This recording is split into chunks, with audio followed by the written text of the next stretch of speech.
So this is part 2. Yep, we're back. We've done our research. We'll have our steroid findings in another part, though. Yeah, it's a little too big for that, so we'll have that for the next big thing. But what we wanted to talk about is, since I can't talk about basketball, I can't talk about hockey, I might as well stick to my guns and talk about baseball. Yes. Which, it's the off-season, so we had a lot of stuff to talk about, but the biggest, or one of the biggest things hanging over the off-season is Giancarlo Stanton. Yes. The now MVP of the National League. First ever MVP for the Marlins. Yeah, and I don't want to say he doesn't deserve it, but it's hard. Goldschmidt, he's been like so good these last few seasons. He's always been the bride. He's just being robbed. Yeah, he's the bride that that's always left at the wedding without a groom. Yep. But it's hard to say that with 59 home runs, especially that. And he had a good average too. Yeah, to go with it wasn't like he was hitting 250. Yeah, it was just that ludicrous September. Yeah. That him and Judge both were competing to see how many home runs they could. But as a lot of people know, the Marlins now have Derek Jeter. Yes. One of their goals is to slash $30 million off the payroll, and the easiest way to do that is to unfortunately trade Stanton. $300+ million contract. Yeah. So. The only complication being that Stanton has full no trade protection, so he can say yes or no on wherever he wants to go. And he's given indications that he wants to go back closer to his L.A. home. Then again, Justin Verlander, wanted the same thing, and he eventually approved a trade to Houston. Not too far west, but still, it wasn't like he was disappointed at the end. But that's a discussion for another day. What do you think is going to happen with Stanton? Trade, stay? I think it depends on what direction Jeter and company want to go with. Definitely Stanton is the face of the franchise right there. He's their biggest, the biggest star, biggest muscle, probably has the most raw power in the game. Judge might have, but Stanton's got so much raw power, and he's still developing. I think it was like his first season where he was like pretty much healthy throughout the entire year. Yeah. And then he had campaign after campaign where he got injured. Yeah. And you saw it was like watching a Mark McGwire season where you saw he could break the records, but he also missed like 50, 60, 70 games. Yeah, because he had like 35 home runs the one year. He only had like 100 games played, and it's like, imagine if that was that full season. The only problem is that I'm not sure he could do it in Marlin because his presence is not only helping the Marlins, it's hurting on payroll. And for a team that has a decimated farm system that they could really use a lot of pitching, especially since a lot of their money is tied in bad pitching contracts. Yeah, and their best pitcher is no longer here due to not very good circumstances and judgment. Choices. Remember our talk about banned substances. Yes. But no, that certainly reset any chances of contention because they basically lost their ace. Yeah. The team can't recover from that. No. Yeah. Now some of the reports have been saying that the Giants and the Marlins have been talking strongly. Dodgers. Dodgers not too much. The Giants and the Cardinals seem to be the top two players, with the Red Sox maybe the third place team, and several other teams, the Yankees included, talking about. I think I've told you in the past and some other people, I think Stanton, I'm not saying necessarily be a great fit for the Yankees, especially with the 2018 free agency class. And the fact that the Yankees already have enough outfielders as is. Well, what I said was they can make him the DH. They need to fill that role. Right. So it's less chance of him being in the outfield doing Bryce Harper-y stuff and running into walls and getting hurt. It sort of protects him, and then he could just focus on hitting and be sort of David Ortiz. Yeah, but here's the problem. How much are you willing to give up? With the needing young pitching, the Yankees would need to give up a Chance Adams, a Justice Sheffield, maybe even Jordan Montgomery as well. But just to even get to the catch, though, he's got over $300 million in that contract. Do the Yankees have to eat all of that? Do the Marlins have to eat a portion of that? The Marlins want to get as much salary off the books as possible. That's the problem. So that brings it up, though. If the Yankees have to eat, say, $250 million of that, do they then say, all right, we'll eat more of that contract, but you're not going to get as many or as good players? Yeah. Well, here's the other problem.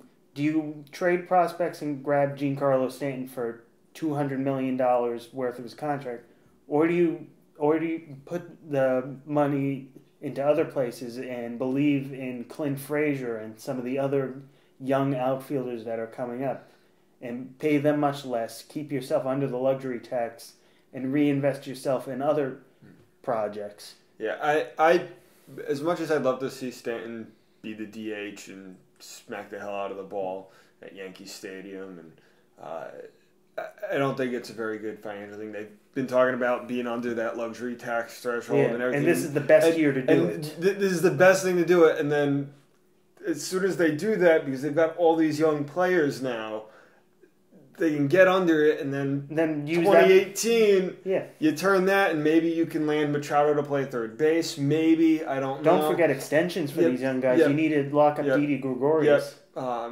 Besides, you might have all this stuff. You might get a cheaper option that might even be better because he might be a two-way player. The only problem is he's stuck in Japan waiting for a new posting agreement, and that is Shohei Otani. The Babe Ruth of the Orient right now. A guy who can pitch to a number 1, number 2 type quality and can also hit 20, 30 home runs. Yes. That brings up, and he's been linked in West Coast stuff. Like there's the big Asian market base there, and that's always there. But one of the big things is also New York.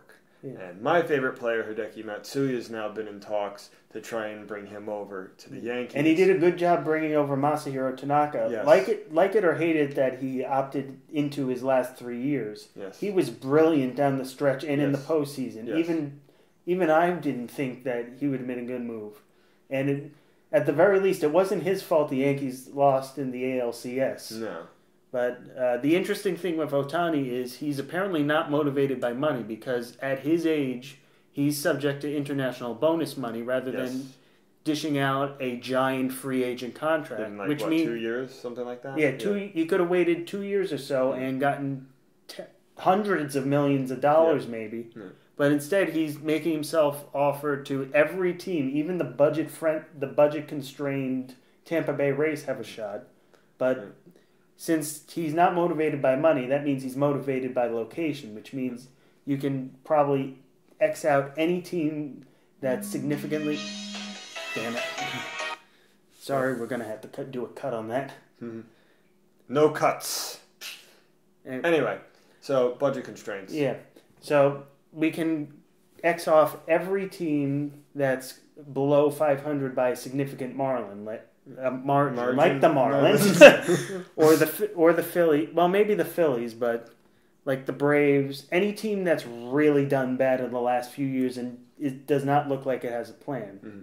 So that leaves the above 500 teams. The Yankees would be a good shot, especially with Otani and Tanaka pairing up. For the love of God. With Otani and Tanaka pairing up 1 and 2 in the rotation, as well as maybe Otani hitting number 5 behind Judge and Sanchez.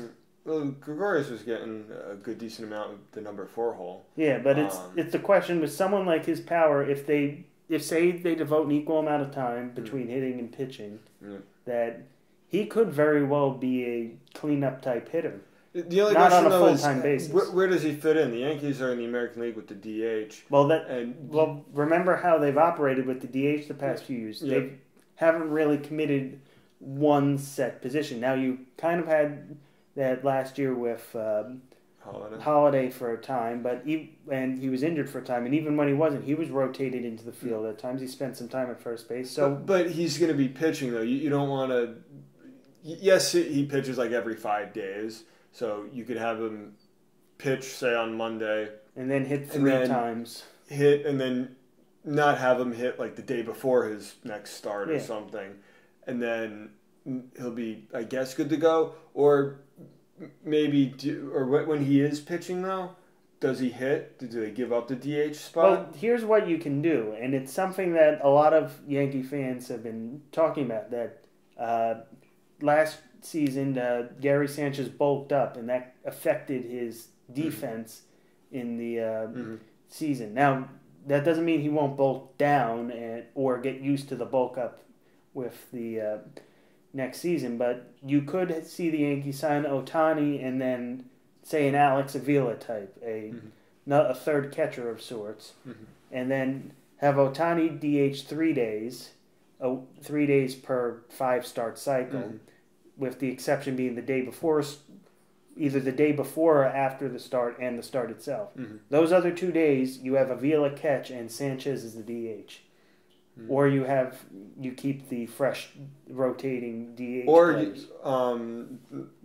As much as I like Avila, maybe you keep Ronald Torres and you have like maybe Didi or Castro get that day off. Exactly. Get him back in, because his bat was very good during the middle of the season and towards the end. And he really sparked some life, especially even in the beginning of the year too, when everyone was down. But failed. he was able to key in, but like towards the end of the season, he was like really like the big light. Yeah, but you see the idea that Otani DH, presumably DH is half the week, and then the other half of the week is used to freshen up other players. Could you also make him just a reliever though? With his talent, I doubt you would try him at a reliever.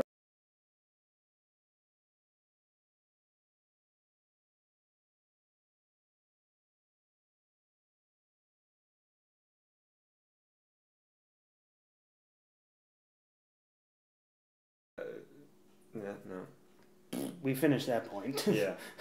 It was talking about whether being Otani was a reliever or not. Yes. All right. Sorry, camera decided to turn off with like the last 2 minutes. It wasn't my fault, I swear. It's totally your curse. We didn't talk about that Thursday. We didn't talk about that for Thursday's video. Yeah. Apparently your curse is still a thing. Yeah, but anyway, you were talking about maybe making Shohei Otani a reliever. Yes. He definitely wouldn't like it, as we were discussing, but I think maybe at least in spring training, I think we agreed on. Yeah. Just to try it out, just to see, yes, he does want to be a hitter and a pitcher. He wants to do both, but sometimes you might not just be able to do that. I mean, Babe Ruth was pitching, and he became too good a hitter. Yeah, and you don't want to take that bat out of the lineup. Yeah. Well, that's one of the arguments against him going to an NL team, actually, because there's no DH position to put him in when he's not pitching. He'd have to take a lineup position from someone else. So unless there was a platoon advantage to be had, an American League team would be the best suited. Well, that's sort of my point with the reliever then. If he goes to a National League team and he becomes a reliever, say he is a long reliever, he can then get in possibly some more games. And yeah, some but more at-bats. Again, who do you take away from by putting him in the field? Do you take away some? No. If he's pitching and he's a relief pitcher, so he's going to be batting these in the National League. So, say he's the long relief guy and he comes in for 5th, 6th, 7th, he gets his at bat. Again, you still lose him for a couple days after it, and I think he's too valuable of a player to use. I'm just spitballing some ideas. It might be some explore in spring training at the very least to see where he gauges against the American talent. I know there were some questions you saw that questions with guys like Tanaka, Yoenis Cespedes when they first came in, and especially the first wave of Japanese players, that you didn't have a barometer to see as well. But the leagues are closer now in terms of power rather than back in the 90s when Hito Nomo came and it was like the big thing. That now we have an idea of where a player is compared to what their talent level is that they're playing against, and how that translates coming over to the major leagues. Yeah. But that'll be a discussion for the team. And if he does go with the Yankees, what the possible rotation might look like. You kind of have Gray for right now, which You he have- didn't really impress too much. Yeah, but- Severino Severino impressed. definitely. Tanaka dazzled, even though done- his regular season was less than stellar. Yes, but towards the end of the year, he was fantastic, and in the postseason. Yeah. Montgomery seems to be the only left-handed option unless they re-sign Sabathia. Which I do want to see, because when Cologne left the Mets weren't as good. They lost that veteran leadership, and the Yankees are so young right now, and Sabathia soared up. He's been as low can be right now, and he wants to get back to win that next championship. And I think with that next championship, if he can win a second one, not necessarily a lock, but he could definitely make that Hall of Fame. Well, maybe not first ballot, but maybe he's third borderline. or so. But the youth thing movement you brought up, that's the one thing maybe going against the Yankees and Otani, that Chance Adams is almost ready. Justice Sheffield's not too far behind him. With 3 young options, obviously Gray's a free agent in a few years.